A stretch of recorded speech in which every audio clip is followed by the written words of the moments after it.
Good afternoon.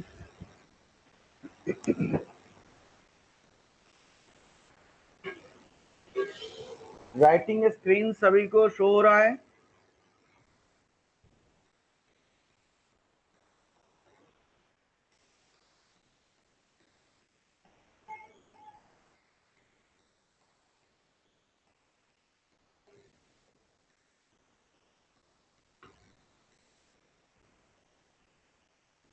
Last class में हमने strategic management process किया था।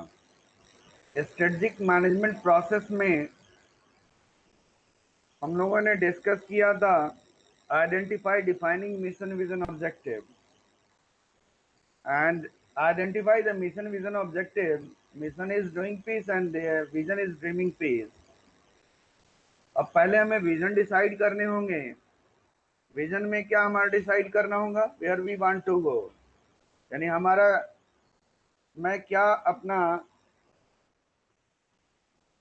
बिजनेस के बारे में क्या चाह रहा हूं, मेरा क्या डिजायर है। अब विजन के आधार पर ही कोई भी कंपनी अपना रोड मैप तैयार करती है फ्यूचर में। उसके बाद ही हमारे पास विजन को हम लोग तैयार करते हैं। विजन तैयार करने में क्या क्या चीजें ध्यान रखना चाहिए? विजन बिल्कुल स्पेसिफिक होना चाहिए, मतलब हमें क्या चाहिए, what we want to achieve. Measurable, यानी हमारे पास उसको मेजर कर सकते हैं। जैसे मैंने कहा कि मेरा विजन है कि 10 साल के अंदर मैं अपना मार्केट में 20% कैप्चर करूंगा market share. This is the specific and this is the measurable.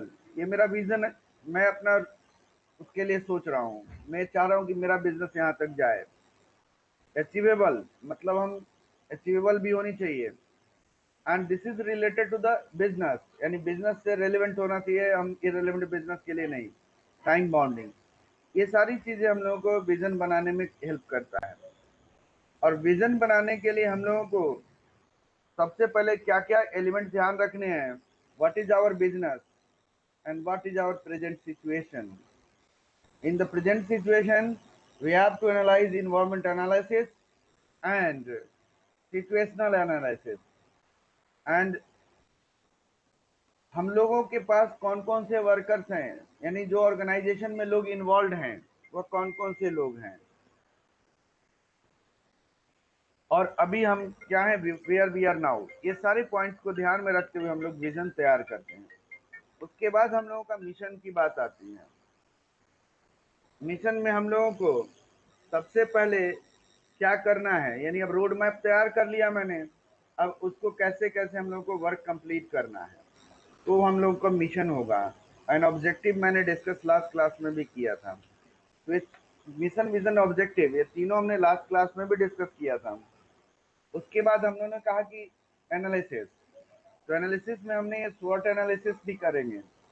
स्वॉट analysis और भी आगे हम लोग करेंगे, इसको आगे हम लोग उसको इलेबोरेटली करेंगे। यहाँ पे हमने स्वॉट एनालिसिस कहने का मतलब स्ट्रेंथ क्या है मेरी, मेरा वीकनेस क्या है, मेरा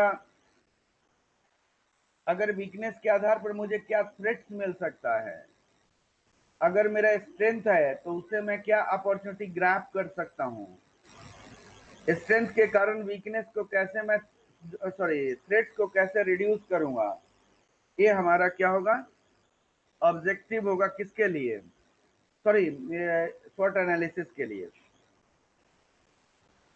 उसके बाद हमने कहा कि revise the organisational direction. Organisational direction की अगर हम बात करते हैं तो ऑर्गेनाइजेशनल डायरेक्शन में हमें लेवल ऑफ मैनेजमेंट भी देखना होगा। लेवल ऑफ मैनेजमेंट क्या है हमारा, जो कह सकते हैं स्ट्रेटजिक मैनेजमेंट में लेवल ऑफ स्ट्रेटजिक मैनेजमेंट क्या होता है। तो लेवल ऑफ स्ट्रेटजिक मैनेजमेंट हम 3 पार्ट में डिवाइड करते हैं। एक होता है कॉर्पोरेट लेवल, दूसरा होता है बिजनेस लेवल, और तीसरा होता है फंक्शनल लेवल। ये 3 लेवल पे स्ट्रेटजिक मैनेजमेंट का लेवल है। कॉर्पोरेट लेवल, अब कॉर्पोरेट लेवल क्या है? जैसे मैंने कहा कि आईटीसी कंपनी है, आईटीसी कंपनी का विजन क्या है, उसका क्या हमारे पास वर्क है, उसके लिए स्ट्रेटजी तैयार करोगे, that is the corporate level. लेकिन आईटीसी का बिजनेस लेवल पे आते हैं, तो अगर एफएमसीजी गुड्स का अगर देखना है तो एफएमसीजी का देखेंगे। उसके बाद फंक्शनल लेवल पे आते हैं। फंक्शनल लेवल में क्या आएगा, अब मान लिया कोई भी हमारे पास बिजनेस यूनिट्स हैं, तो बिजनेस मान लिया कि एफएमसीजी का ही देखना है, तो मार्केटिंग फंक्शन अलग होगा, तो उसके लिए अलग फंक्शनल लेवल पे होगा। अगर कोई भी मैन्युफैक्चरिंग सेक्टर है, मान लो ऑटोमोबाइल कंपनी है, ऑटोमोबाइल कंपनी जैसे मारुति, मारुति का जो अगर हमारे पास एक लेवल कॉर्पोरेट लेवल होगा, क्योंकि वो ओवरऑल मारुति के लिए होगा।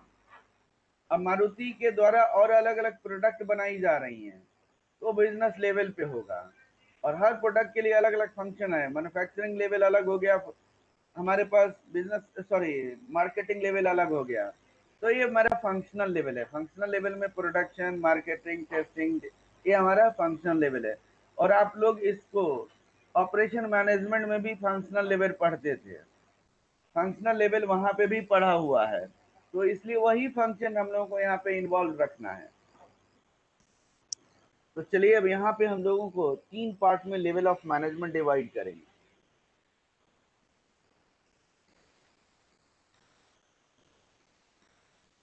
Level of strategic management,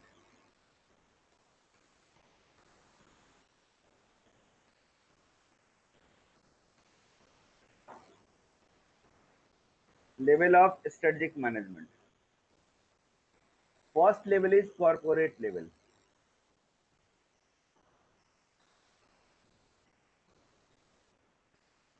corporate level में कौन कौन होंगे,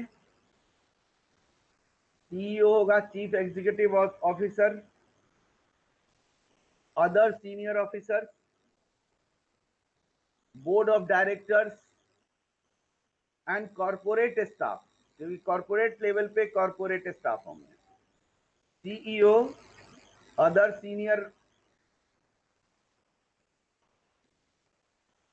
एग्जीक्यूटिव,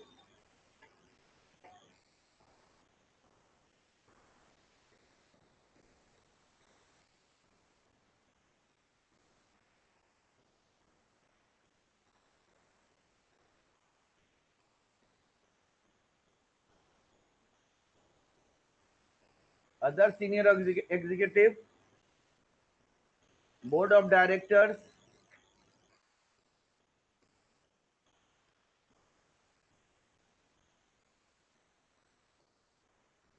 एंड कॉर्पोरेट स्टाफ।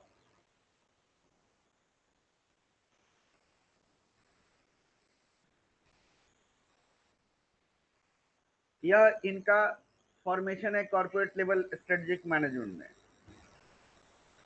अब मेनली जो डिसीजन मेकिंग होगा वो टॉप कमेटी लेगा, इंडिविजुअली हम ऑक्युपाई करेगा, सबका डिसीजन होगा। सेकंड, जो प्रिंसिपल जनरल मैनेजर में होता है, सीईओ होता है, सीईओ प्रिंसिपल जनरल मैनेजर होगा। और उसके बाद जो हमारे पास जो कॉर्पोरेट होल ऑर्गेनाइजेशन का डेवलपमेंट का स्ट्रेटजी, थर्ड हमारे पास है होल ऑर्गेनाइजेशन की, होल ऑर्गेनाइजेशन की डेवलपमेंट की स्ट्रेटजी कॉर्पोरेट लेवल पे बनाई जाती है। ये हमारा कॉर्पोरेट लेवल होगा।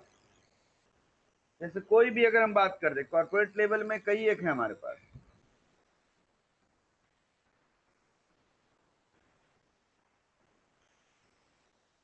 अगर मान लो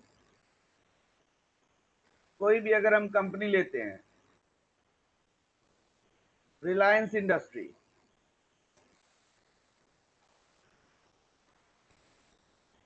रिलायंस इंडस्ट्री, अगर रिलायंस होल यानी कि इसका कॉर्पोरेट लेवल अलग है, अगर ओवरऑल रिलायंस के लिए डेवलपमेंट की स्ट्रेटजी बनाई जाएगी, वह कॉर्पोरेट लेवल पे होगा। अब सेकंड है बिजनेस लेवल।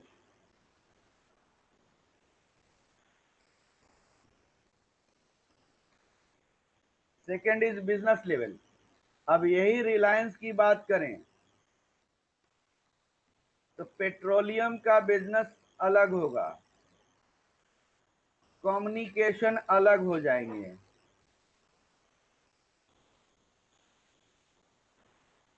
और अदर जो हमारे पास और भी बिजनेस है जो अलग अलग है उसपे हमारे पास अलग अलग होंगे। They are the business level. इसका अलग प्रोडक्ट हो गया। तो अगर अलग है तो हर का अलग अलग स्ट्रेटजी बनाई जाती है। तो एक लेवल होता है बिजनेस लेवल का। तो बिजनेस लेवल में हमारे पास पेट्रोलियम का है तो पेट्रोलियम डिपार्टमेंट ही, पेट्रोलियम का जो यूनिट्स है वही बिजनेस लेवल वही काम करेगा। इसका अपना फंक्शन होता है। अब इसके लिए फाइनेंस अलग एक अलग होगा, परचेजिंग अलग होगा, मार्केटिंग डिपार्टमेंट अलग होगा, प्रोडक्शन अलग होगा। अगर कम्युनिकेशन का लेते हैं, कम्युनिकेशन का लेते हैं तो कम्युनिकेशन में हमारे पास क्या होगा, वो अभी मेरा अलग है या बिजनेस लेवल अलग हो गया। तो जब यहां पे हमारे पास इसका इसका सर्विस अलग होगा, प्रोडक्शन अलग होगा, किस तरीके से हमें सर्विस देना है, मार्केटिंग अलग होगा, इसके अलग अलग हो गए, हर लेवल का अलग हो, बिजनेस लेवल में अलग अलग हो जाएंगे। तो यहाँ पे हेड कौन होगा, जैसे हमारे पास पेट्रोलियम डिवीजन का जो हेड होगा वही हमारे पास हेड ऑफ द डिवीजन होगा। बिजनेस लेवल मैनेजर क्या होगा, head of the division. Petroleum का कौन है, वही है। अब इसको हमारे पास मेनली जो मैनेजर होगा वो जनरल स्टेटमेंट के डायरेक्शन से, यानी अगर यहाँ से रिलायंस इनको करेगा कि आपके रिलायंस ने कहा कि क्या हमें करना है पेट्रोलियम में, जो इसका कॉर्पोरेट लेवल है वही यहाँ पे बिजनेस लेवल पे करेंगे। अगर यहाँ पे रिलायंस के कॉर्पोरेट लेवल से अगर है, कम्युनिकेशन डिपार्टमेंट के लिए है, तो उसको वही स्ट्रेटजी तैयार करनी पड़ेगी। तो हर लेवल पे, यानी हमारे पास कॉर्पोरेट यहाँ पे करेगा, they are the business level. Third is functional level. हर बिजनेस लेवल का अपना अपना फंक्शन है, हर बिजनेस लेवल का अपना अपना फंक्शन है। तो अगर हर बिजनेस का अपना अपना फंक्शन है तो उस फंक्शन का अगर हमारे पास कोई भी स्ट्रेटजी तैयार करना है, देखते हो कि किसी भी ऑर्गेनाइजेशन का कोई प्रोडक्ट बहुत अच्छा होता है लेकिन दूसरा यूनिट उसका उतना ज्यादा अच्छा नहीं है, उसको सही करने के लिए हमें क्या स्ट्रेटजी तैयार करना है वो अलग हो गया हमारे पास। तो इस तरीके से फंक्शनल लेवल मैनेजमेंट हो गया। तीन लेवल ऑफ स्ट्रेटेजिक मैनेजमेंट है। एक हमारा कॉर्पोरेट लेवल जो ओवरऑल कॉर्पोरेट के लिए स्ट्रेटजी तैयार करता है।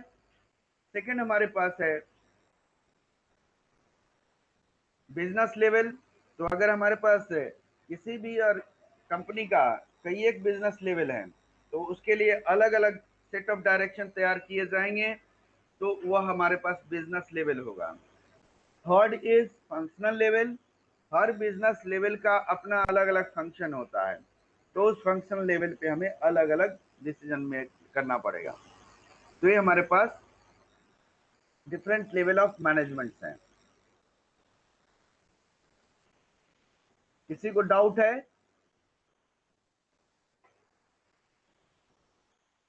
किसी को डाउट?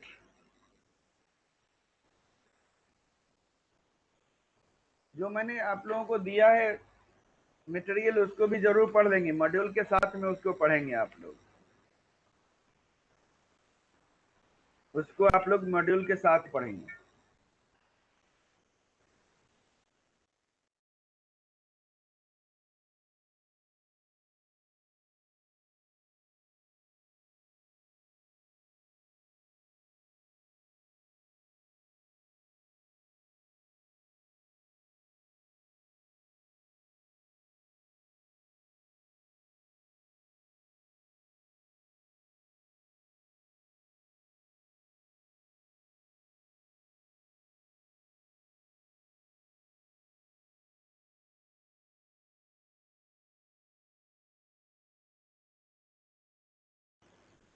नहीं, वो फाइनल नहीं लिखा हुआ है, वह मेरा फाइनल जो हमने प्रिपरेशन किया था फाइनल लिखा हुआ है, फाइनल लेवल के लिए नहीं है, वो इंटर का ही है, इंटर का ही है, फाइनल का नहीं है। जब फाइनल हमने एसएम का पूरा तैयार किया था तो इसलिए फाइनल लिखा हुआ है।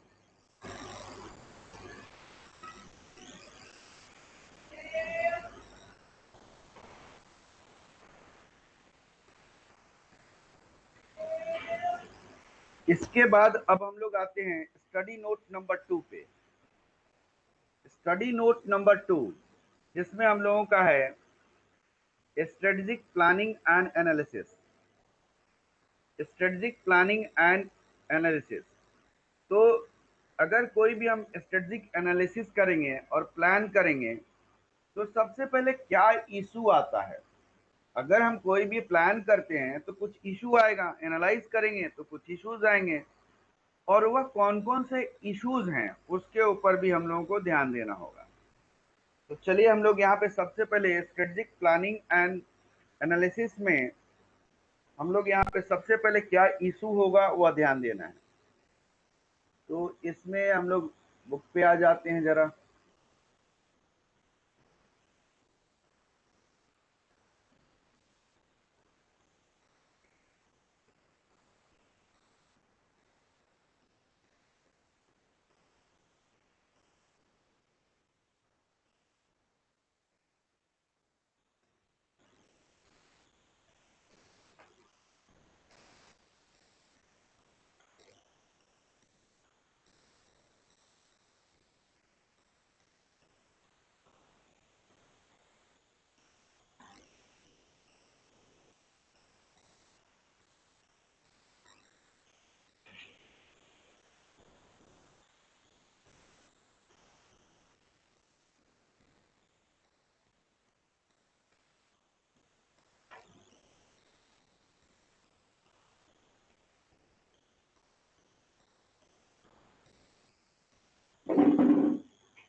सॉरी, जरा हैंग कर रहा था यहाँ पे, इसका थोड़ा सा वही सही कर रहा था कि इसमें आप लोगों को थोड़ा सा वेट करना पड़ा।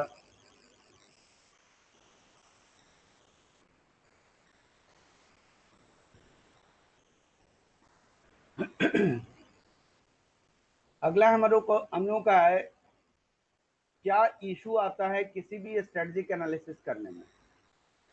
सबसे पहला, कोई भी अगर हम एनालाइज करेंगे तो इंटरनल और एक्सटर्नल फैक्टर्स दोनों को हम यहाँ पर डिफाइन करेंगे। टाइम, कितना टाइम हॉरिजन है। इम्प्लीकेशन, इम्प्लीकेशन का मतलब होता है सजेशन, क्योंकि जब आप कोई भी एनालिसिस करते हो उससे रिलेटेड क्या सजेशंस होंगे। बैलेंस, बैलेंस क्या कहता है कि हमारे पास इंटरनल पोटेंशियल ऑर्गेनाइजेशन का और इन्वायरमेंटल अपॉर्चुनिटी दोनों के बीच में बैलेंस होना चाहिए। रिस्क, अगर हम कोई भी स्ट्रेटेजिक एनालिसिस कर रहे हैं तो रिस्क भी इन्वॉल्व होगा। तो सबसे पहला इंटरनल और एक्सटर्नल फैक्टर क्या कहता है। Strategic analysis involve scanning all environmental factor, either internal और एक्सटर्नल। अब इंटरनल और एक्सटर्नल में क्या है, हमने इंटरनल इन्वायरमेंट मतलब माइक्रो इन्वायरमेंट, और दूसरा हमारे पास मैक्रो इन्वायरमेंट, दोनों को एनालाइज करेंगे। तो इसमें क्या दो इंपॉर्टेंट चीजें ध्यान रखनी है, हमारा इंडस्ट्री और उसका कॉम्पिटिटिव कंडीशन क्या है। जिस इंडस्ट्री की अगर हम इस एनालिसिस कर रहे हैं और उसका कॉम्पिटिटिव कंडीशन क्या है, और उसका स्वॉट एनालिसिस, यह हमारे पास होगा। इंटरनल एक्सटर्नल फैक्टर्स होंगे। सेकेंड इज टाइम, अगर कोई भी हम स्ट्रेटजी डेवलप कर रहे हैं उसका टाइम भी स्पेसिफिक होना चाहिए। अगर आप टाइम बाउंड नहीं देते हो, जैसे देखो हमने ऑब्जेक्टिव नहीं कहा, टाइम बाउंड होना चाहिए। तो यहाँ पे जब हम स्ट्रेटजी का एनालिसिस करते हैं तो हम जब कोई भी स्ट्रेटजी डेवलप करेंगे एक पर्टिकुलर टाइम पीरियड तक करेंगे, this is the time. What is implication, अगर हमारे पास कोई भी हम स्ट्रेटजी बना रहे हैं उसके लिए लिमिट्स क्या होगा, मतलब कुछ हम सजेशंस, जो हमारे पास फोर्सेस हैं, डिफरेंट फोर्सेस हैं, उसके लिए हमारे पास क्या सजेशंस हैं। उसके लिए प्रॉपर बैलेंस होना चाहिए, किसमें जो स्ट्रेटेजिक डिसीजन होगा उसके अंडर में, यानी जो जितने भी डिपार्टमेंट, जो हमने लेवल्स, मैनेजमेंट ऑफ लेवल्स पढ़ा है, उन सभी का सजेशंस लिया जाएगा इम्प्लीकेशंस में। फिर अगला हमारे पास एनालिसिस होगा बैलेंस का, कि हमारे पास जो स्ट्रेटजी का जो फॉर्मुलेशन करेंगे, मेरा क्या अभी इंटरनल पोटेंशियल है ऑर्गेनाइजेशन का, और इन्वायरमेंट में क्या अपॉर्चुनिटी है, और ये हमारे पास क्या है, पोटेंशियल यानी स्ट्रेंथ। अब अगर मेरे पास स्ट्रेंथ है, क्या हम इन अपॉर्चुनिटी को ग्रैब कर सकते हैं कि नहीं कर सकते हैं, हम अपने पोटेंशियल और अपॉर्चुनिटी का कैसे मैच कराएं, बैलेंस करें कि हम अपॉर्चुनिटी को ग्रैब कर सकते हैं, यह बैलेंस के अंदर में आएगा। मल्टीपल कंस्ट्रेंट्स होते हैं, एक कंस्ट्रेंट यहाँ पे नहीं है, बहुत सारे कंस्ट्रेंट्स होंगे, बहुत सारी कंफ्यूजन क्रिएट होंगी बैलेंस करने में, बहुत सारी चीजें कन्फ्लिक्ट होंगे, लेकिन हमेशा क्या करना पड़ेगा, बैलेंस करना पड़ेगा। किसको, अपॉर्चुनिटी को और आपके कंस्ट्रेंट्स को, मतलब जो लिमिटेशंस हैं, लिमिटेशंस और अपॉर्चुनिटीज दोनों को बैलेंस करना पड़ेगा, तब जाकर हमारे पास एनालाइज किसी भी स्ट्रेटजिक फॉर्मुलेशन कर सकते हैं। तो एक हमारे पास जब स्ट्रेटजिक एनालिसिस करते हैं तो हमें बैलेंस के बारे में भी सोचना है कि कैसे हम अपने जो स्ट्रेटजी डेवलप कर रहे हैं वो बैलेंस होगा।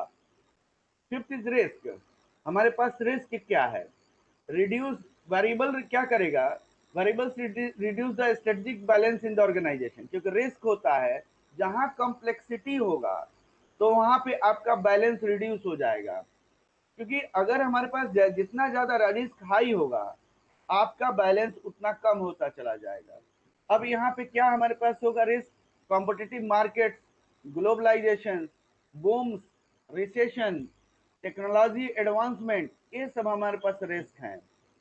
अब यह स्ट्रेटेजिक एनालिसिस में करते वक्त हम लोग रिस्क को आइडेंटिफाई करेंगे। रिस्क आइडेंटिफाई करने के बाद हम क्लासिफाई करेंगे कि मेरा यह रिस्क शॉर्ट टर्म है या लॉन्ग टर्म है, इसके आधार पर एनालाइज किया जाएगा। इस पॉइंट तक किसी को डाउट है तो बोलोगे?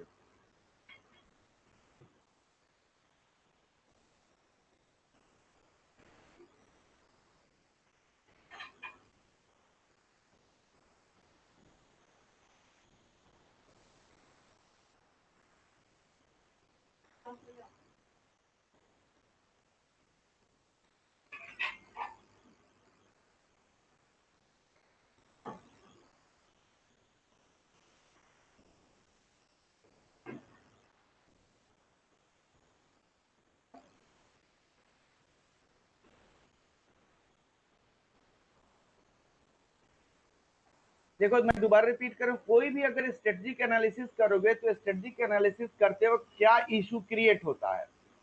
सबसे पहला इशू आता है आपका फैक्टर। तो हमें इंटरनल और एक्सटर्नल फैक्टर्स देखने होंगे, उसको एनालाइज करना होगा। Second thing is time. कोई भी स्ट्रेटजी डेवलपमेंट होता है टाइम बाउंडिंग के आधार पे होता है। Third is implication.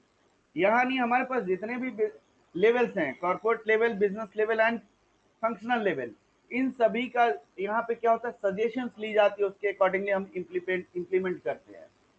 इसके बाद आता है बैलेंस, क्योंकि बैलेंस करना जरूरी है। क्योंकि जब कोई भी आप डेवलपमेंट करोगे स्ट्रेटजी का, तो आपने अपनी पोटेंशियल देखोगे और मार्केट में क्या अपॉर्चुनिटी आई हुई है, इन दोनों को बैलेंस करेंगे। थर्ड इज रिस्क को एनालाइज करना होगा। रिस्क एनालाइज करना जरूरी हो, क्योंकि रिस्क आपका जो थ्रेट्स होता है उसको इंक्रीज करता है। थ्रेट्स आपको इंक्रीज करेगा, वहां पे आपको जो रिस्क होता है वह मिनिमाइज करेगा बैलेंस ऑफ द ऑर्गेनाइजेशन को, ऑर्गेनाइजेशन के बैलेंस को रिड्यूस करता है। जैसे हमारे पास कॉम्पिटिटिव मार्केट, बूम, रिसेशन, ये क्या है, रिस्क है। टेक्नोलॉजी एडवांसमेंट, ये सारे रिस्क है। इसको एनालाइज करना पड़ेगा, आइडेंटिफाई करना पड़ेगा, उसके बाद हम लॉन्ग टर्म और शॉर्ट टर्म में डिफाइन करेंगे। अब आते हैं एलिमेंट्स ऑफ स्ट्रेटेजिक एनालिसिस।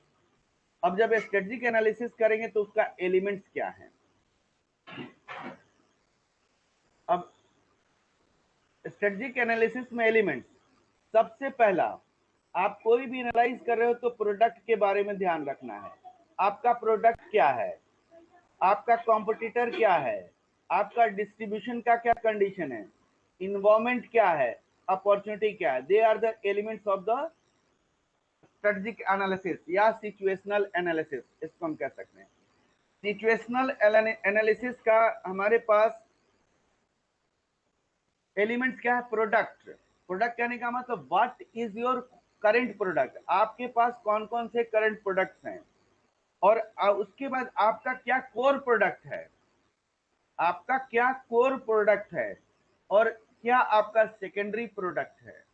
ये तीन तीन चीजों में प्रोडक्ट को डिफाइन करना होगा। सबसे पहला आपका होगा, सबसे पहला हमारा first is current product. What is your product, current product, what is your core product, main product. Core मतलब मेन प्रोडक्ट क्या है। और नेक्स्ट इज हमारे पास थर्ड इज सेकेंडरी प्रोडक्ट। यह तीन प्रोडक्ट के बारे में हम डिफाइन कर रहे हैं। तब आप कोई भी स्ट्रेटेजी सिचुएशनल एनालिसिस कर सकते हो। हर प्रोडक्ट का अपना अपना एनालिसिस होता है, हर प्रोडक्ट का अलग अलग अपना एनालिसिस होता है। तो इसीलिए ध्यान रखना है कि जब कोई भी हम प्रोडक्ट का, जब कोई भी हम सिचुएशनल एनालिसिस करते हैं तो किस प्रोडक्ट का हमें सिचुएशनल एनालिसिस करना होगा, ये हमें ध्यान रखना है। आता है कंपटीशन, मतलब मेन कॉम्पिटिटर क्या है, उनकी क्या एक्सपेक्टेड मूव्स हैं, जिसको हम लोग प्लॉय कहते हैं। प्लॉय मतलब चाल, जिसको हिंदी में हम लोग कहते हैं चाल। कॉम्पिटिटर क्या चाल चलेगा, उस चाल से मुझे क्या कॉम्पिटिटिव एडवांटेज मिलेगी, दैट इज द कंपटीशन। यह हमारा कंपटीशन होगा। Third is distribution. डिस्ट्रीब्यूशन क्या कहता है कि जो भी आप प्रोडक्ट बना रहे हो, आपका डिस्ट्रीब्यूशन चैनल क्या है, मार्केट में उसको कैसे भेज रहे हो, किस चैनल के थ्रू भेज रहे हो, आपका डीलर और से क्या रिलेशंस हैं, यानी प्रिंसिपल और एजेंट का रिलेशंस कैसा है, दिस इज द डिस्ट्रीब्यूशन, यानी हमारे पास मार्केट में डिस्ट्रीब्यूशन चैनल क्या है। इन्वायरमेंट, अब बोथ इंटरनल और एक्सटर्नल इन्वायरमेंट, मतलब माइक्रो एंड मैक्रो इन्वायरमेंटल दोनों को एनालाइज करना पड़ेगा। अपॉर्चुनिटी, मार्केट में हमारे लिए अपॉर्चुनिटी क्या है, थ्रेट्स क्या हैं, क्या हम लोग यहाँ पे इफेक्ट कर रहा है। तो ये हमारे पास 5 एलिमेंट्स हैं जब कोई भी हम सिचुएशनल एनालिसिस करते हैं। इस पॉइंट तक किसी को डाउट है तो बोलोगे, इस पॉइंट तक किसी को डाउट?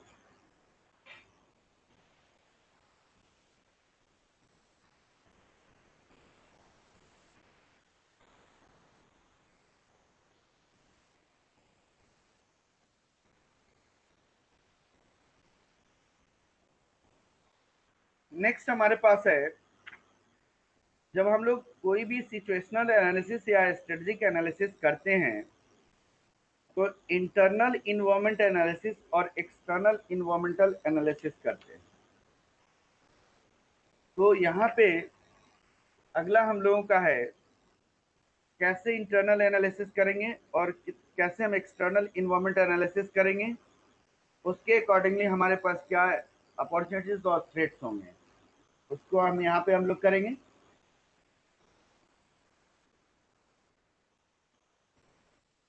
देखोगे, अब अगर हम फर्स्ट स्टेज में स्ट्रेटेजिक मैनेजमेंट प्रोसेस में अगर हम बात करते हैं तो एनालिसिस ऑफ स्ट्रेटजी है या situational analysis. First is internal environment analysis, second is external. अब देखोगे इंटरनल एनालिसिस मतलब ऑर्गेनाइजेशन के अंदर की बात है। इवैल्यूएशन करोगे strategic strength, weakness, problems, constraints and uncertainties. Performance analysis और डिटर्मिनेंट एनालिसिस, यह हमारे पास इंटरनल एनालिसिस है। यानी इंटरनल इन्वायरमेंट एनालिसिस यह आप ऑर्गेनाइजेशन के अंदर की बात की है, लेकिन यहाँ पे जब हम स्ट्रेटेजिक एनालिसिस में एक्सटर्नल इन्वायरमेंट ले रहे हैं तो हमारे पास अपॉर्चुनिटीज क्या हैं, थ्रेट्स क्या है, ट्रेंड्स क्या है और अनसर्टेनिटीज क्या है। जैसे अभी देखोगे कोरोना फेज में मार्केट स्लगिश हुआ, लेकिन कुछ पर्टिकुलर इंडस्ट्रीज,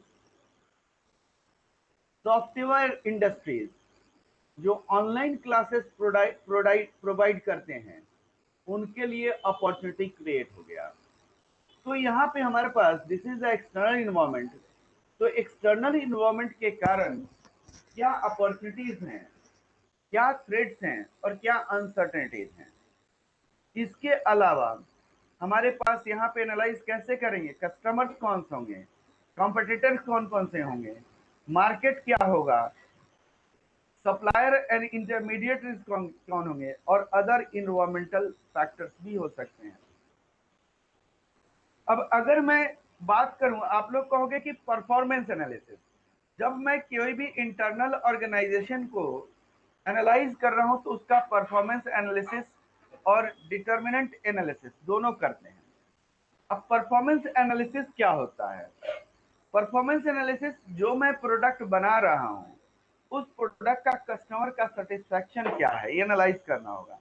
प्रोडक्ट की कैपेबिलिटीज क्या है, सॉरी प्रोडक्ट की क्वालिटी क्या है, इंप्लॉई का कैपेबिलिटीज क्या है, हम इंप्लॉई का परफॉर्मेंस क्या है, ब्रांड एसोसिएशन क्या है हमारा पास, इनटैंजिबल एसेट्स क्या है, हमारे पास मार्केट शेयर क्या है, शेयर होल्डर की क्या वैल्यू है, प्रॉफिटेबिलिटी रेशियो क्या है। They are the performance analysis. Performance analysis के अंदर में हमें customer satisfaction, product quality, employee capabilities and performance, brand association क्योंकि हमारा ब्रांड प्रमोशन कौन कर रहा है, इंटेंजिबल एसेट्स क्या है, गुडविल वगैरह, strength of the shareholders value, shareholder values क्या स्ट्रेंथ है, मार्केट वैल्यू क्या है मेरा, और प्रॉफिटेबिलिटी क्या है। These are the performance analysis. Other determinant analysis क्या होता है, अब हमारे पास ऑर्गेनाइजेशन की कैपेबिलिटी, देखो यहाँ पे हमने परफॉर्मेंस एनालिसिस में इंप्लॉय की कैपेबिलिटीज देखते हैं, लेकिन डिटरमिनेंट एनालिसिस जब करते हैं तो हम ऑर्गेनाइजेशन की कैपेबिलिटीज देखते हैं, उनकी लिमिटेशंस देखते हैं, पास्ट क्या हमारे पास स्ट्रेटजी बनाया था, करंट क्या स्ट्रेटजी है, फाइनेंशियल रिसोर्सेज क्या है, हमारी स्ट्रेंथ क्या है, हमारी वीकनेस क्या है, हम क्या एडवांटेज ले सकते हैं, क्या हमारे पास फंक्शंस में लिमिटेशंस हैं। जैसे प्रोडक्शन मेरा एडवांटेज है, मार्केटिंग मेरा क्या हो गया, डिसएडवांटेज भी हो सकता है कि मार्केटिंग हम सही नहीं कर पाते हैं। देखोगे एप्पल का अगर हम देखते हैं, एप्पल का प्रोडक्ट ब्रांड प्रोडक्ट है, ब्रांड प्रोडक्ट होने के बावजूद उसका मार्केटिंग चैनल उतना स्ट्रांग नहीं है जितना कि मार्केटिंग चैनल सैमसंग का है। तो क्योंकि वहां पे देखते हो कि एप्पल का सब जगह वहां पे मार्केटिंग चैनल्स नहीं है, लेकिन कस्टमर का हर स्टोर पे आपका मार्केटिंग चैनल्स है। तो ये दोनों में अंतर आता है कि क्या हमारा स्ट्रेंथ है, क्या वीकनेस है। एप्पल का टेक्नोलॉजी एडवांस है, लेकिन सैमसंग का एडवांस नहीं है। तो टेक्नोलॉजी एडवांसमेंट एप्पल का स्ट्रेंथ हो गया, लेकिन वही टेक्नोलॉजी कंपटीटर के सामने सैमसंग सैमसंग का वह वीक हो जाता है। तो इस तरीके से हम लोग एनालाइज करते हैं, परफॉर्मेंस एनालिसिस और डिटरमिनेंट एनालिसिस। बोलोगे किसी को पॉइंट इस पे कोई doubt? Performance analysis and determinant analysis.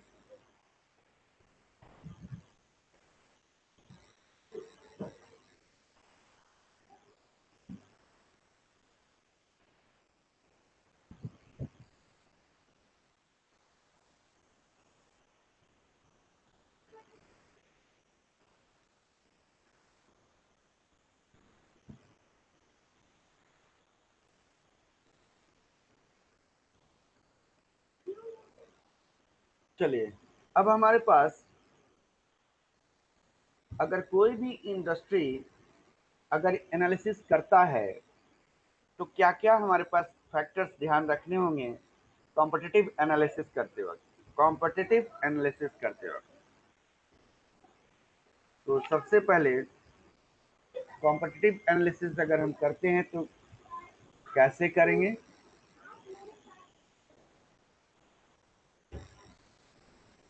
कौन कौन से फैक्टर्स, अगर कोई भी हमारे पास फैक्टर्स है कोई किसी भी इंडस्ट्री का, कॉम्पिटिटिव एनालिसिस आपको करना है तो सबसे पहले nature of strength of the competition, competitor का क्या स्ट्रेंथ है। दूसरा, ड्राइविंग फोर्स और ट्रिगर्स।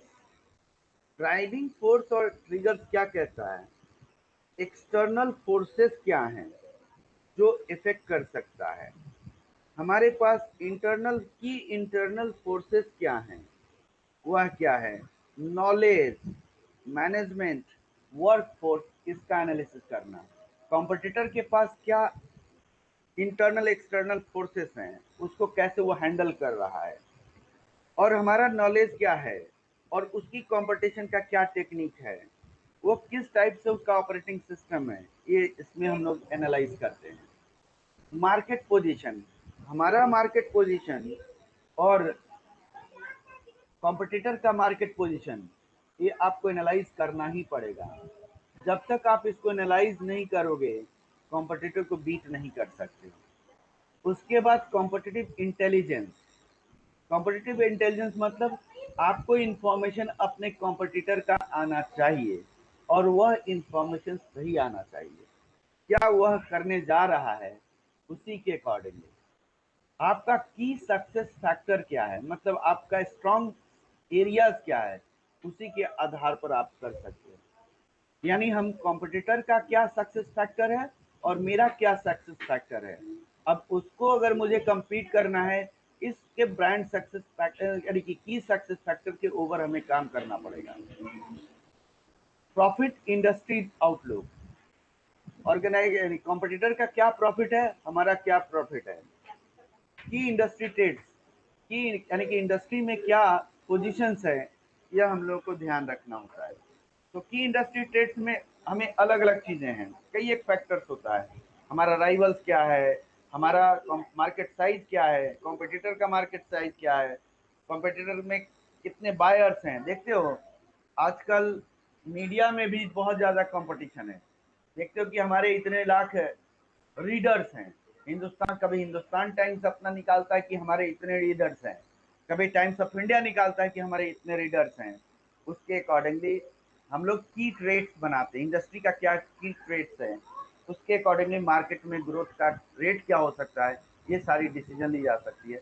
इसी फैक्टर के आधार पे हम कॉम्पिटिटर का एनालाइज करते हैं। अब आते हैं हम लोग जो बेसिकली स्वॉट एनालिसिस के बारे में कहते हैं।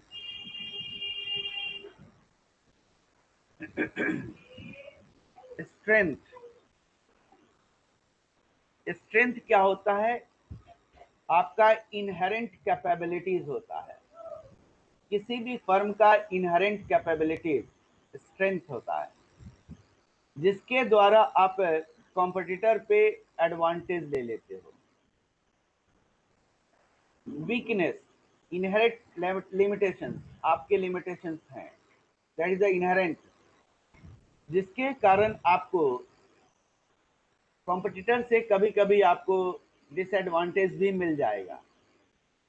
अपॉर्चुनिटी, स्ट्रेंथ के कारण अगर फेवरेबल कंडीशन आता है तो आप अपॉर्चुनिटी ग्रैब कर लेते हो। वीकनेस के कारण आपका थ्रेट्स बढ़ता है, अनफेवरेबल कंडीशन अगर आया तो उस केसेस में आपको डैमेज कर सकता है। तो हम अपना स्ट्रेंथ से अपॉर्चुनिटी ग्रैब करने की कोशिश करते हैं और थ्रेट्स को रिड्यूस करने की कोशिश करते हैं। एक मैं केस स्टडी ले रहा हूं, वह केस स्टडी है एप्पल का।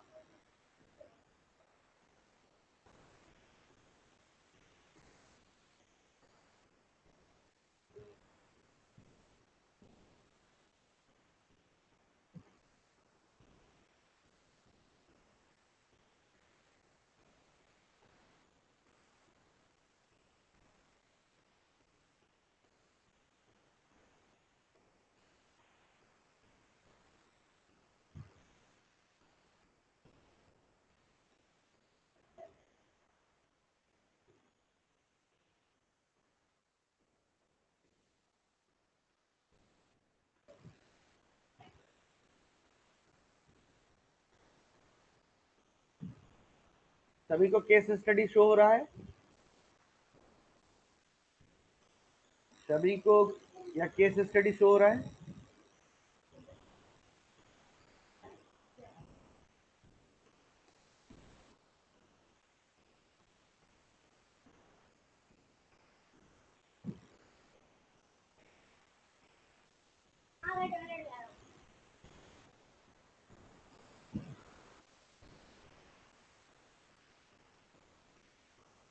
चलिए,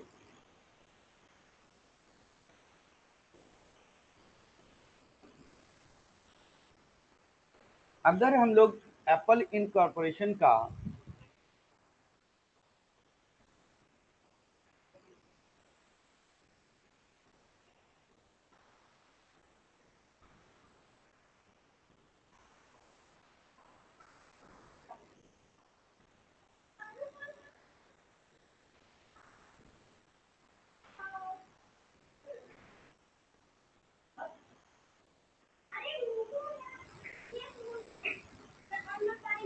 अगर हम लोग स्वॉट एनालिसिस अगर करते हैं एप्पल का, तो सबसे पहला एप्पल का स्ट्रेंथ क्या है? एप्पल का सबसे स्ट्रेंथ है strong brand image, high profit margin and effective innovation. सारे एप्पल के इनोवेशन को, उसका R&D बहुत स्ट्रॉन्ग है एप्पल का, तो उसके अकॉर्डिंगली वह उसका स्ट्रेंथ बन जाता है। अब यहाँ पे स्वॉट एनालिसिस क्या शो करता है, इसमें एप्पल की ब्रांड इमेज होने के कारण वह प्रीमियम प्राइस रखता है। प्रीमियम प्राइस, जिस कस्टमर के लिए एप्पल अपना प्रोडक्ट बना रहा है, उस कस्टमर के लिए उसका जो प्राइस स्ट्रेटजी होती है वो प्रीमियम प्राइस स्ट्रेटजी बनाते हुए हाई प्रॉफिट मार्जिन रखता है। और इसका इनोवेशन हर नए जो उसका नया जो मॉडल आएगा उसमें नई इनोवेशन होकर आती है। रैपिडली इनोवेशन है।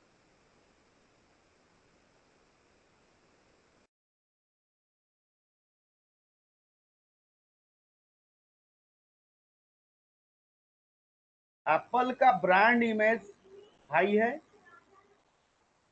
हाई प्रॉफिट भी है क्योंकि हायर प्राइस चार्ज करती है, और हायर प्रॉफिट होने के बाद उसकी इफेक्टिव इनोवेशन प्रोसेस है।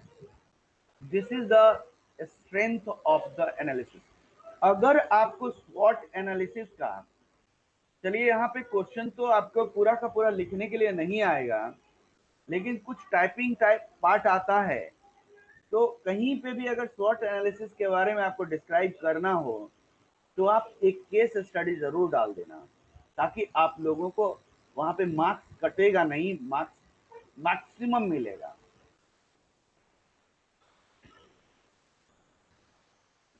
क्लियर है सभी को? ये तो स्ट्रेंथ हो गया हमारा एप्पल का। सेकंड हमारे पास है वीकनेस। अगर एप्पल की बात करें तो एप्पल का वीकनेस भी होगा। अब वीकनेस क्या है? सबसे पहला वीकनेस है लिमिटेड डिस्ट्रीब्यूशन चैनल है। हमने कहा कि मार्केटिंग यानी कि डिस्ट्रीब्यूशन चैनल इसका बहुत लिमिटेड है। हाई सेलिंग प्राइस है क्योंकि हर कस्टमर के लिए नहीं है, क्योंकि हर कस्टमर के लिए नहीं है तो वहां पे इसका लिमिटेशन, तो सेलिंग प्राइस हाई हो जाएगा। सेल्स लिमिटेड होने के कारण यह हाई एंड मार्केट नहीं पकड़ता है। हाई एंड मार्केट नहीं पकड़ पाता है। अब लिमिटेड डिस्ट्रीब्यूशन होने के कारण यह लार्ज नंबर ऑफ पीपल को नहीं ले, क्या करता है, देखो यहाँ पे limited distribution and high selling price होने के कारण लार्ज नंबर ऑफ कस्टमर यहाँ पे क्या होता है, उसको कवर अप नहीं कर पाता है। हाई प्राइस और लिमिटेड डिस्ट्रीब्यूशन नेटवर्क के कारण। अब देखोगे, अगर अब मैं बात करूं इंडिया में ही, क्या इंडिया के छोटे शहरों में एप्पल का शोरूम है? बहुत, एप्पल तो आज से नहीं आ रहा है, अब धीरे धीरे खुलना शुरू हुआ है, वो भी उतना फ्रिक्वेंटली नहीं खुल रहा है। तो यहाँ पे लिमिटेड डिस्ट्रीब्यूशन चैनल है, सिलेक्टेड ऑथराइजर सेलर्स हैं, जिसके कारण यहाँ पे यह इसका क्या हो गया, लिमिटेशंस हैं यानी वीकनेस है। हाई सेलिंग प्राइस होने के कारण लार्ज नंबर ऑफ कस्टमर को अप्रोच नहीं हो पाता है, जिसके कारण सेल्स रेवेन्यू भी थोड़ा कम हो सकता है, क्योंकि कस्टमर, लोअर क्लास कस्टमर, वह परचेज नहीं कर पाता है। तो ये हमारा एनालिसिस किसका है, वीकनेस है, वीकनेस है एप्पल का। अब इस पॉइंट पे किसी को डाउट है तो बोलोगे, इस पॉइंट पे किसी को डाउट?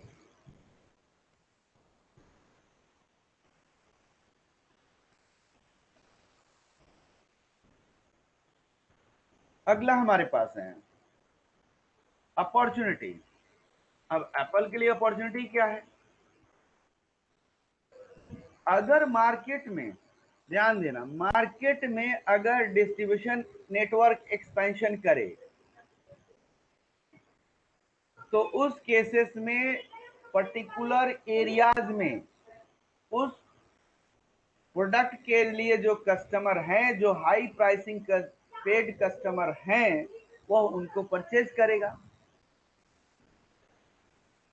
सेकेंड इसका क्या है? Rising demand for tablets and smartphone. पहले तो लैपटॉप में मैकबुक के लिए ज्यादा जाना जाता था, अब स्मार्टफोन और आईपैड के लिए भी जाना जा रहा है। Creation of new product line, नई प्रोडक्ट लाइन, क्योंकि हाई उसकी टेक्नोलॉजी अच्छी होने के कारण, क्योंकि वो उसका स्ट्रेंथ है। देखो स्ट्रेंथ है, स्ट्रेंथ से ब्रांड इमेज है।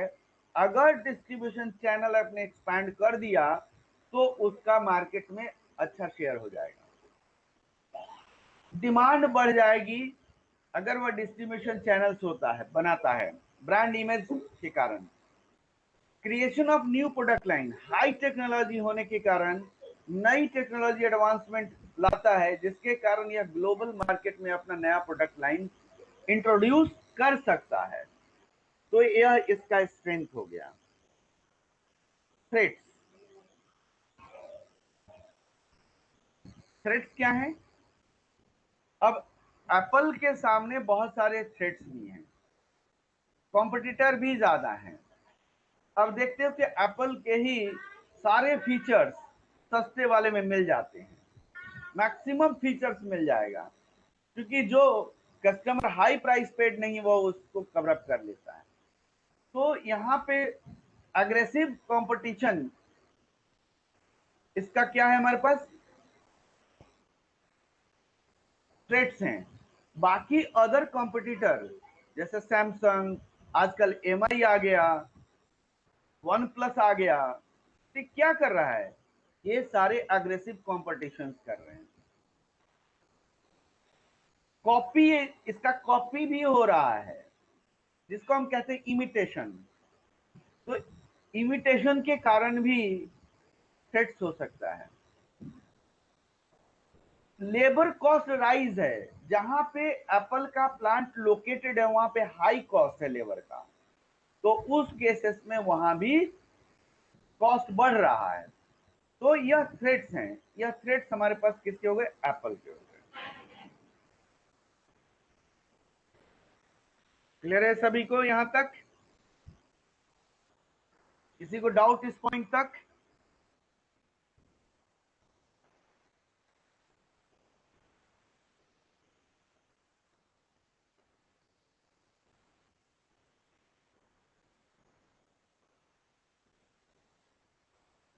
चलिए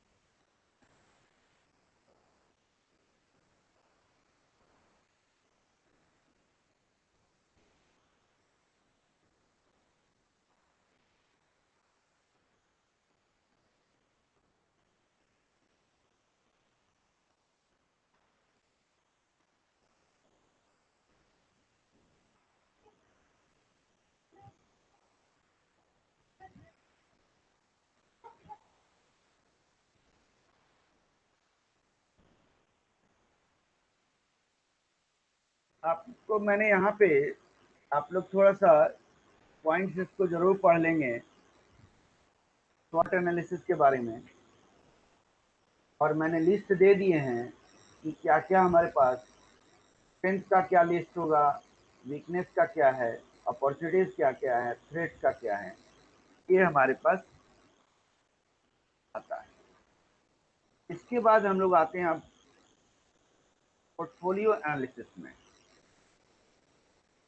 पोर्टफोलियो एनालिसिस, अब पोर्टफोलियो एनालिसिस में हम लोगों को तीन तरह का पोर्टफोलियो एनालिसिस पढ़ना है: strategic business unit, experience curve and product life cycle. यह है।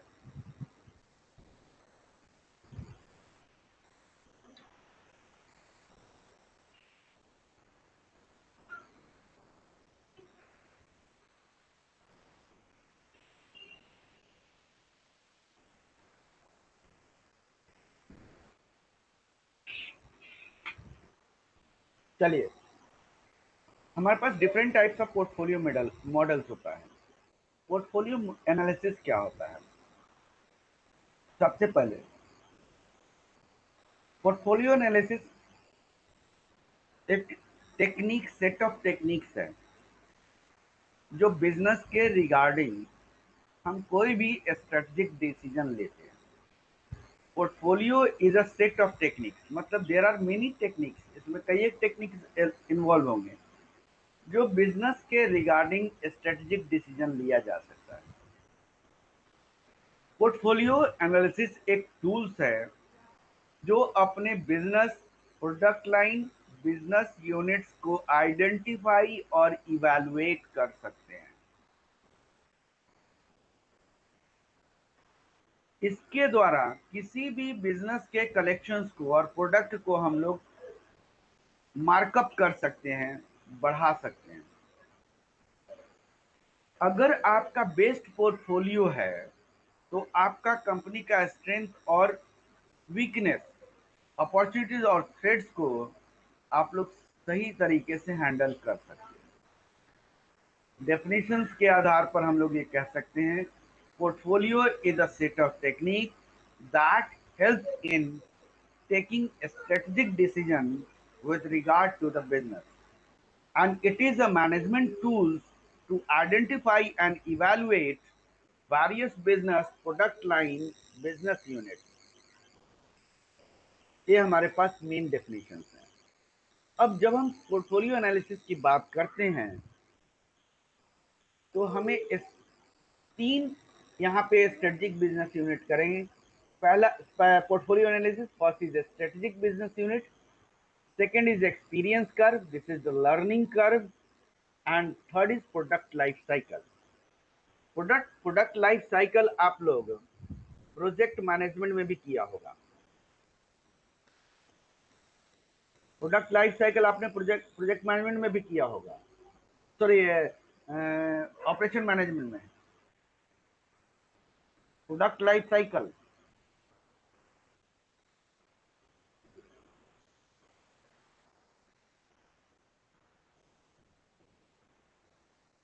Unit number, study note number 3 में है, प्रोडक्ट लाइफ साइकिल वहां पे है। यहां पे भी हम लोगों को करना है।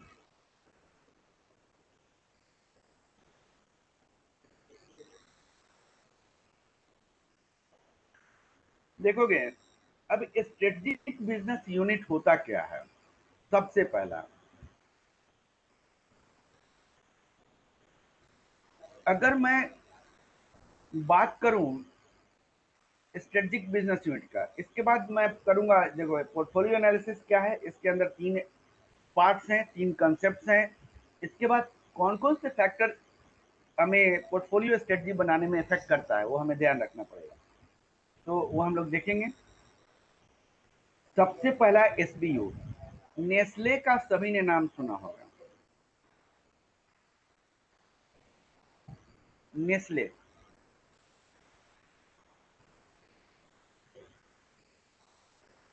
नेस्ले का सभी ने नाम सुना होगा।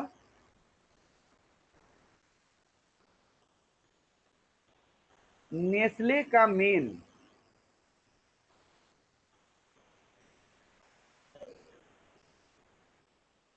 नेस्ले का सबसे पहली बात है, पहले क्या आता था? Milk product.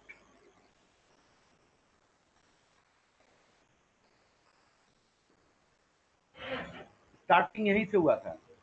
नेस्ले का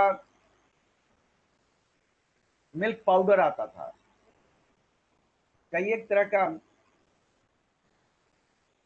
मिल्क पाउडर प्रोडक्ट आते थे उसके। सेकंड, दूसरा हो गया ब्रेवरेज।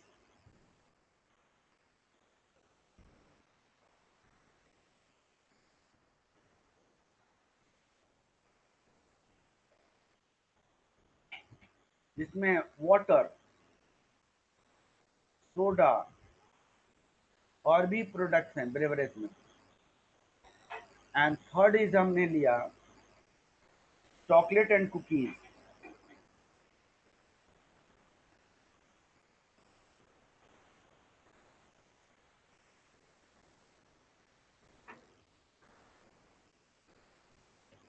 अब यहाँ पे अगर मैंने कहा कि नेस्ले का मैंने 3 पार्ट में मैंने 3 यूनिट्स लिए थे। अब सिंपल सी बात है, मान लो कि जिस यूनिट पे मिल्क प्रोडक्ट बन रहा है, क्या उसी यूनिट पर ब्रेवरेज भी बनेगा? बोलोगे, आंसर दोगे? क्या उसी यूनिट पे चॉकलेट एंड कुकीज बनेगा? नहीं, सभी के अलग अलग यूनिट्स होंगे। अगर सभी के अलग अलग यूनिट्स हैं तो हर यूनिट का अपना मिशन विजन ऑब्जेक्टिव होगा। यानी मिल्क प्रोडक्ट के लिए अलग मिशन विजन ऑब्जेक्टिव होगा, मिल्क प्रोडक्ट के लिए अलग एनालिसिस करना पड़ेगा, हमें ब्रेवरेज के लिए अलग एनालिसिस करना पड़ेगा, उसके लिए मिशन विजन ऑब्जेक्टिव क्या है। चॉकलेट्स एंड कुकीज में हमारे पास अलग होंगे। तो अगर जब हमारे पास यह बिजनेस अलग अलग हैं तो इन सभी के लिए separately independently mission vision objective होंगे और सभी के लिए अलग अलग क्या होगा, सभी के लिए अलग अलग स्ट्रेटजी तैयार की जाएगी। जो हम लोगों ने strategic level level of strategic management में हमने बिजनेस लेवल कहा, तो बिजनेस लेवल में कौन कौन से हो गए?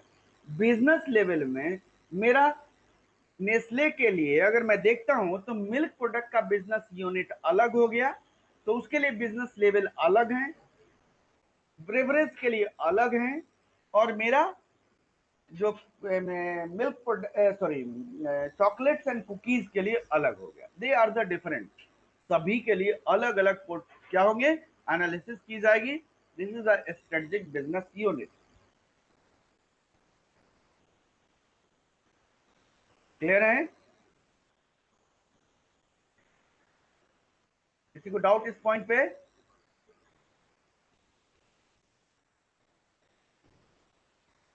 चलिए,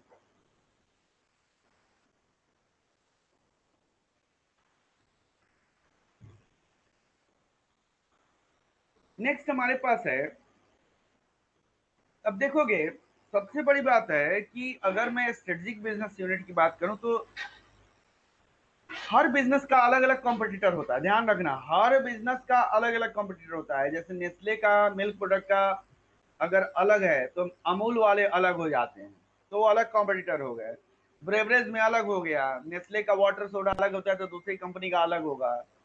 थर्ड हमारे पास अगर चॉकलेट एंड कुकीज है तो उसके अलावा अलग होंगे। तो दे आर द डिफरेंट हमारे पास है यहाँ। अब आता है लर्निंग कर्व, यानी हम अगर एक्सपीरियंस की बात कर रहे हैं, एक्सपीरियंस कर्व, लर्निंग कर्व।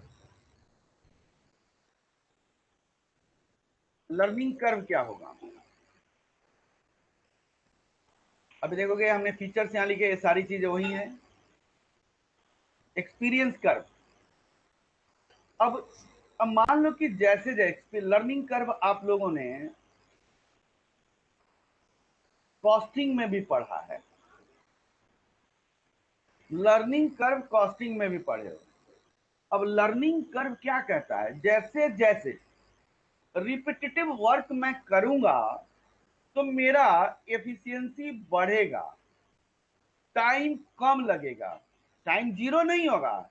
एक समय ऐसा आएगा कि मेरा टाइम क्या होगा, मिनिमम होकर वो कांस्टेंट हो जाएगा। तो उसे कहा जाता है लर्निंग कर्व। लर्निंग कर्व का देखोगे डायग्राम ऑलवेज यह होता है, फर्स्ट यूनिट में ज्यादा टाइम लग रहा है, फिर धीरे धीरे धीरे कैसे ऐसे चलता चला जाए, पैरेलल हो जाएगा, इस तरीके का पैरेलल जाएगा।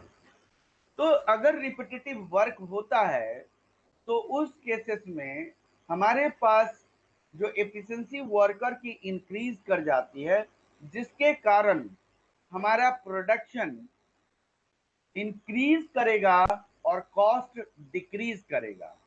यह है एक्सपीरियंस कर्व में। एक्सपीरियंस कर्व क्लियर है यहाँ पे? एक्सपीरियंस कर्व, लर्निंग कर्व, ये हमारा सेकंड पोर्टफोलियो एनालिसिस है।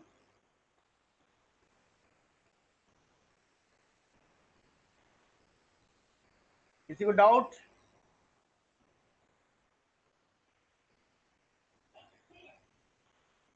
अगला है प्रोडक्ट लाइफ साइकिल। अब आप लोग बता सकते हो क्या कि कितने स्टेजेस होते हैं प्रोडक्ट लाइफ साइकिल का? How many stages in product life cycle? 4. First is introduction phase, second is growth phase, third is maturity, and fourth is declining. देखोगे introduction phase, first is introduction phase. Introduction phase में हम लोग किसी भी कोई भी company अपना कोई भी प्रोडक्ट नया लाती है तो फर्स्ट उसमें इन्वेस्टमेंट होता है, वहां पे प्रॉफिट नहीं होता है। तो वहां पे हमारे पास फर्स्ट जो इंट्रोडक्शन होगा वह होगा इंट्रोडक्शन फेज। फिर धीरे धीरे ग्रो करेगा, ग्रोइंग फेज जाएगा। और नेक्स्ट हमारे पास होता है मैच्योरिटी फेज, जहां से क्या हो जाएगा, ग्रोथ रेट कम हो जाएगा। इंट्रोडक्शन फेज के बाद ग्रोथ फेज बढ़ता है, हाई रेट में होता है। जैसे अगर हम लोग डायग्राम देखते हैं तो अगर हम लोग डायग्राम देखें प्रोडक्ट लाइफ साइकिल का,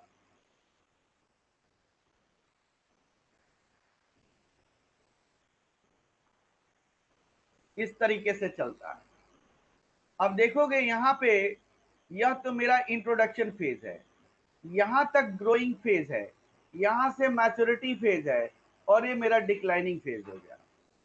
जैसे ह्यूमन में भी है birth introduction phase, teenager growing phase, उसके बाद एडल्ट आ गया, यानी कि हमारे पास है जो वर्किंग पार्ट होता है, फिर उसके बाद ओल्ड एज का हमारे पास डिक्लाइनिंग फेज होता है। हर प्रोडक्ट का यही होता है। आपने मारुति 800 का नाम सुना होगा। मारुति 800 आज बंद हो गया। मारुति 800 बंद होने का कारण क्या है? ऑल्टो 800 इंट्रोड्यूस हुआ, ऑल्टो 800 इंट्रोड्यूस हुआ। तो ऑल्टो 800 इंट्रोड्यूस हुआ, तो जब हमारे पास ऑल्टो 800 इंट्रोड्यूस करने से हमें मारुति 800 पे इफेक्ट हो गया। ध्यान रखना पड़ता है हम लोगों को कि अगर मान लो कि मेरा मारुति 800 प्रोडक्ट सबसे ज्यादा बिका मारुति का, तो जब यहाँ पे क्या नया प्रोडक्ट है, क्योंकि नया बहुत दिन तक टेक्नोलॉजी एडवांसमेंट किया, एडवांसमेंट के बाद हमने ऑल्टो 800 लाया, तो यह प्रोडक्ट का क्या होगा, डिक्लाइनिंग शुरू हो जाता है। तो अगर डिक्लाइनिंग शुरू हो रहा है तो हमें क्या करना चाहिए? जब डिक्लाइनिंग हो गया शुरू, तो आपका प्रॉफिट मार्जिन रिड्यूस करता चला जाएगा, तो उसके कारण आपको क्या होगा, लॉसेस होंगे। तो कोई भी नया प्रोडक्ट हम लॉन्च कर रहे हैं तो उस प्रोडक्ट के आधार पर हमारा जो उससे रिलेटेड कौन कौन से प्रोडक्ट पे इफेक्ट होगा, यह भी एनालाइज करना पड़ता है। तो इसके अकॉर्डिंगली हम स्ट्रेटजी तैयार करते हैं कि जो मैं प्रोडक्ट यहाँ पे लॉन्च करने जा रहा हूँ, इंट्रोड्यूस करने जा रहा हूँ, बाकी कौन कौन से प्रोडक्ट को यह इफेक्ट करेगा, उसका क्या सिचुएशन है, वो किस फेज पे है। अगर यह इंट्रोडक्शन हुआ, उसके बाद हमारे पास देखो इंट्रोडक्शन के समय हाई कॉस्ट होता है, क्योंकि R&D से लेकर प्रोडक्शन तक में, और इंट्रोडक्शन मार्केट यहाँ पे देखोगे इंट्रोडक्शन में एडवर्टाइजमेंट तक का खर्चा हमारे पास हाई कॉस्ट होता है। उसके बाद मार्केट में आपका एग्जिस्टेंस हुआ, धीरे धीरे ग्रो करेगा, ग्रोइंग रेट यहाँ पे हाई होता है, लेकिन एक पर्टिकुलर पीरियड के बाद वह ग्रोइंग रेट क्या होता है, स्लो हो जाता है, तो फिर वहां से डाउनवर्ड होगा, डिक्लाइनिंग जाएगा। तो उस केसेस को हम कहते हैं प्रोडक्ट लाइफ साइकिल।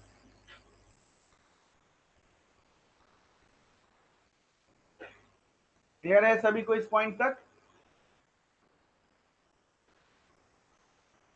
कोई doubt?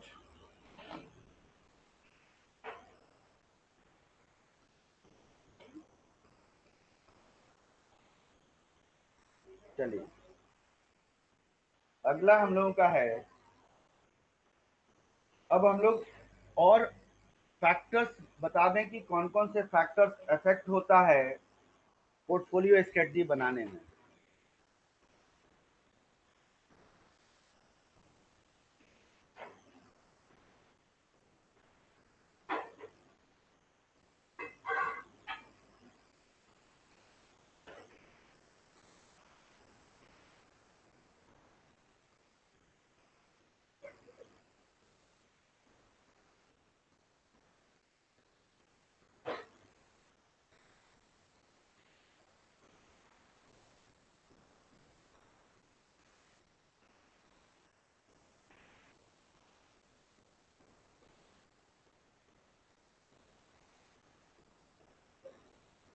factor affecting the portfolio strategy.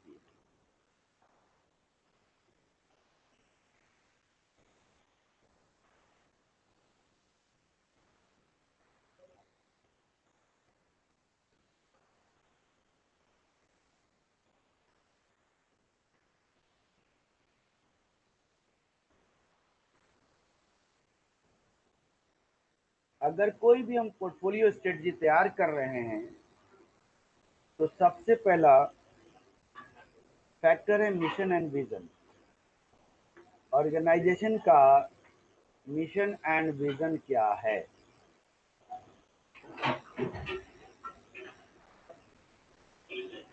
Second,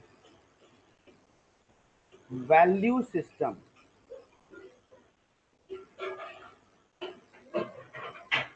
value system क्या कहता है? एथिक्स, यानी जो बिजनेस है उसका एथिक्स क्या है। आप एक एग्जाम्पल है,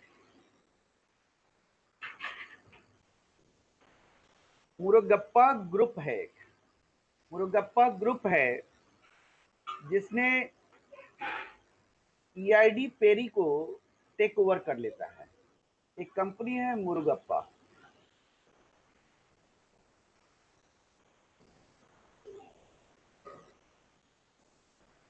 साउथ की कंपनी है, इसने टेक ओवर कर लिया ईआईडी पेरी का, जिसका बिजनेस था लीकर बनाने का, लीकर मैन्युफैक्चरिंग एंड सेलिंग।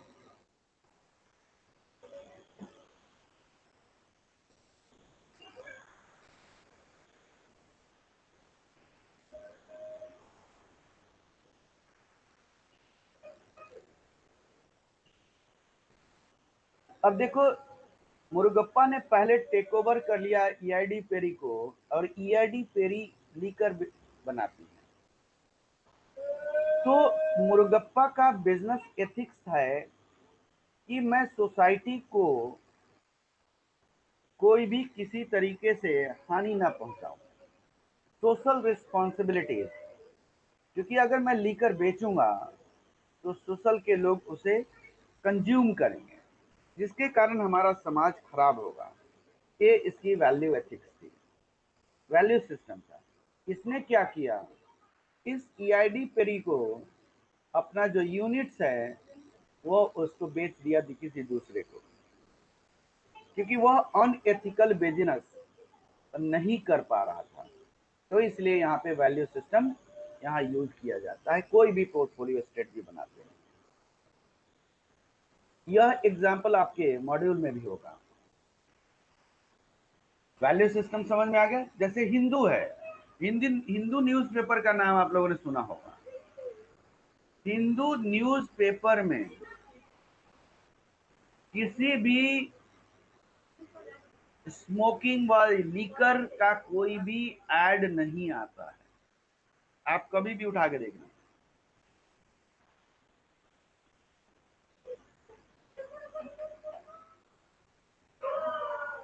आपने अगर हिंदू न्यूज़पेपर देखा होगा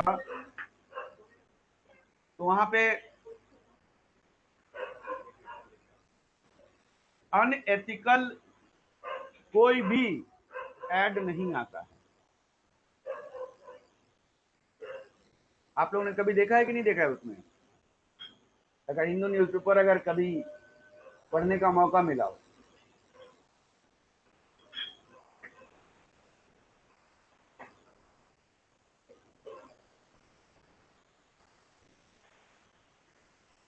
बताओगे आप लोग?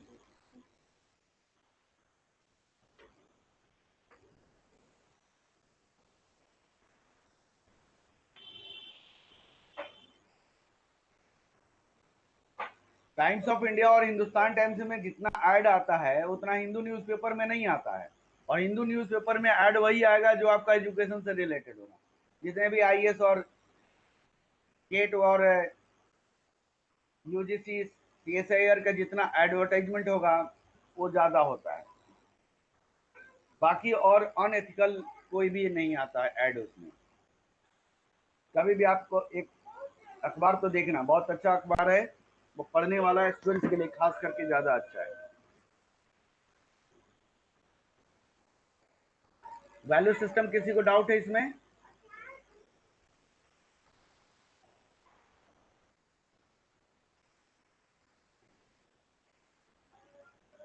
चलिए अगला हमारे पास है third point.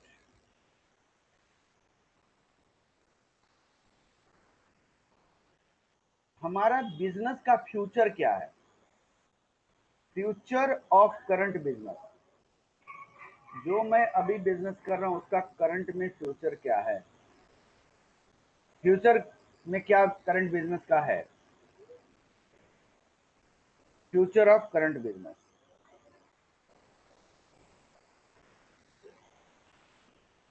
Fourth is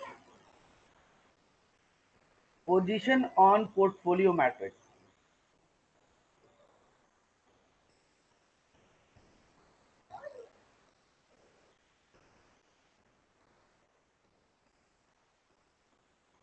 portfolio matrix हम लोगों को बीसीजी मैट्रिक्स, एडीएल मैट्रिक्स और एनसॉफ मैट्रिक्स, यह तीन मैट्रिक्स हम लोगों को करने हैं। इसमें उस मैट्रिक्स के आधार पर मेरा पोजीशन क्या होगा।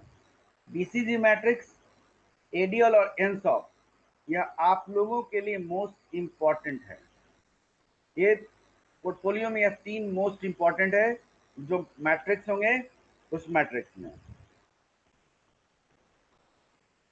Fifth, what is the government policy? जिस इंडस्ट्री में मैं वर्क कर रहा हूं, मेरा काम है, बिजनेस है, उसमें गवर्नमेंट की क्या पॉलिसी है। सिक्स, कॉम्पिटिटिव इन्वायरमेंट क्या है?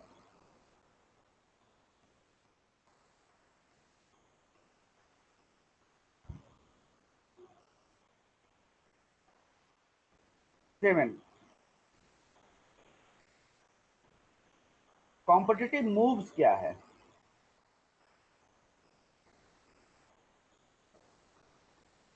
कॉम्पिटिटिव का चाल क्या है और क्या वह मूव चलता है? डिमांड एंड सप्लाई क्या है?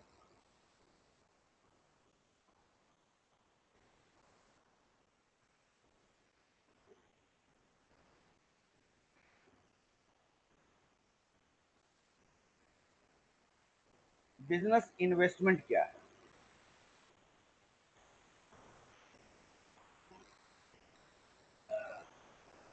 इन 9 फैक्टर्स पे हम लोगों को अफेक्ट करता है कोई भी पोर्टफोलियो स्ट्रेटजी तैयार करने में। कोई भी पोर्टफोलियो स्ट्रेटजी तैयार करने में यह फैक्टर अफेक्ट करता है।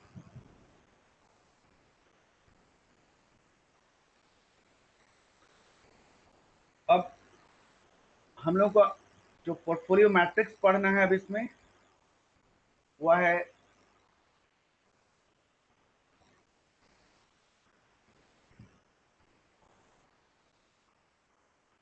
हम लोग को फर्स्ट पढ़ना है BCG, Boston consultant group, Ansoff matrix,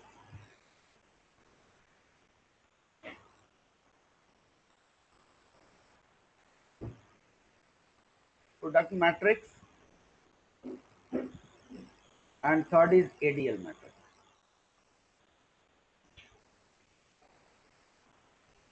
यह तीन हमारे पास मैट्रिक्स पढ़ने हैं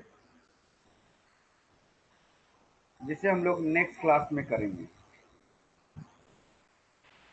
नेक्स्ट क्लास में हम लोग इसे कंप्लीट कर लेंगे। इसके बाद हम लोग थर्ड यूनिट पे आ जाएंगे, इम्प्लीमेंटेशन वगैरह। 2 क्लास में हमारा ये कंप्लीट हो जाएगा सारा।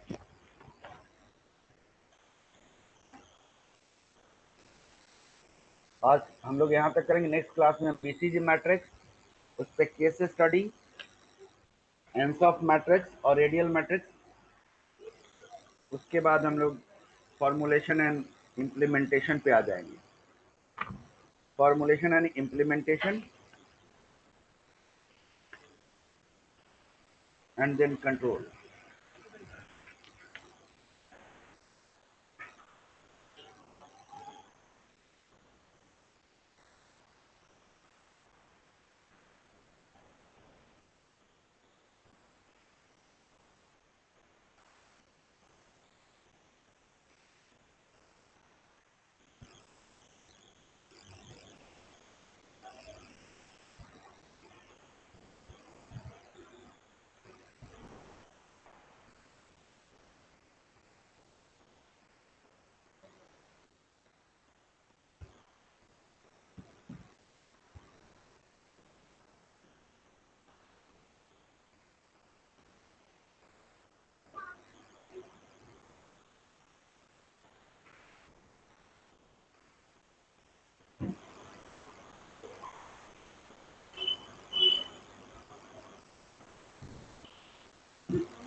Okay, thank you very much.